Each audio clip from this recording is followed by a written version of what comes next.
Assalamualaikum warahmatullahi wabarakatuh. Kami dari kelompok 2 akan membahas tentang teori personologi Henry Murray. Baik, saya Nabila Nur Uzwa dan dua rekan saya yaitu Siti Farah Azhara serta Dwi Febriani akan menjelaskan tentang teori personologi. Pengertian personologi. Pada tahun 1930, Murray menciptakan istilah personologi untuk menjelaskan cabang ilmu psikologi yang mempelajari kehidupan manusia dan faktor-faktor yang mempengaruhi perjalanannya. Menurut Murray, kepribadian adalah abstraksi yang dirumuskan oleh teoritisi dan bukan semata-mata deskripsi tingkah laku seseorang. Artinya, manusia harus difahami sebagai kesatuan pribadi yang utuh. Setiap bagian dari tingkah laku manusia ada kaitannya dengan lingkungan, pengalaman, masa lalu, ketidaksadaran atau kesadaran, serta fungsi otak. Pemahaman mengenai diri seseorang harus dilakukan secara personal. Berdasarkan pikiran inilah, Murray menamakan teorinya personologi. Prinsip-prinsip yang mendasari teori personologi. Yang pertama yaitu proses psikologis bergantung pada proses fisiologis. Murray menekankan pentingnya hubungan antara proses psikologis dengan struktur dan fungsi otak.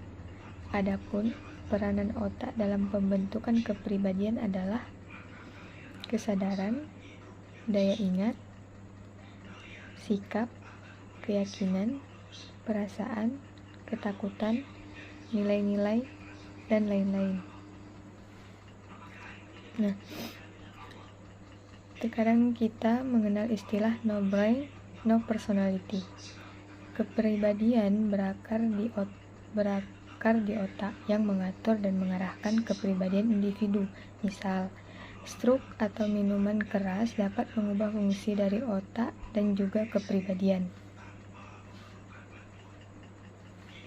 Nah, yang kedua, prinsip mencakup semua hal. Kepribadian adalah konsep yang dapat menjelaskan semua tingkah laku. Yang ketiga, organisasi longitudinal, bahwa adanya pusat yang mengorganisir dan mengatur proses dalam diri individu. Proses ini berfungsi untuk mengintegrasikan kekuatan yang saling bertentangan yang dihadapi individu. Kepribadian selalu berkembang dibentuk oleh semua kejadian yang berlangsung seumur hidup. Baik, slide selanjutnya akan dijelaskan oleh rekan kami Siti Farah Azhara. Struktur kepribadian. A. Id. Seperti Freud, Murray memandangi id sebagai gudang semua kecenderungan impulsif yang dibawa sejak lahir. B. Ego. Murray memberi peran ego jauh lebih luas dari Freud. C. Superego. Murray menekankan pentingnya pengaruh kekuatan lingkungan sosial atau kultur dalam kepribadian. Unit-unit tingkah laku, proceeding, dan serial.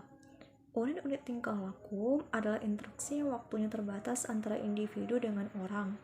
Proceeding adalah sepenggal waktu yang cukup untuk menyelesaikan pola-pola penting dari tingkah laku secara dinamis.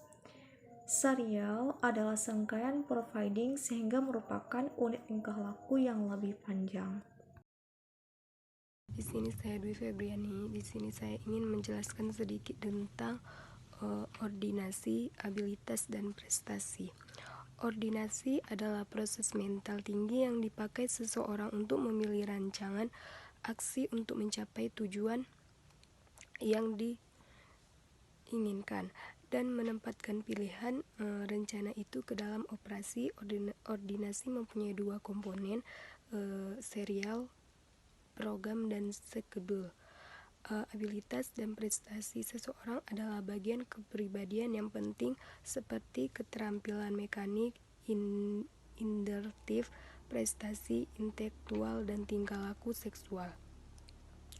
Dinamika kepribadian. Dalam membahas teori Murray, konsep kebutuhan merupakan pembahasan pertama. Selanjutnya adalah tekanan, reduksi, tegangan, tema, integrasi kebutuhan yang dimaksud Murray untuk menggambarkan faktor-faktor penentu tingkah laku. Aplikasi, TAT, penelitian, dan individu.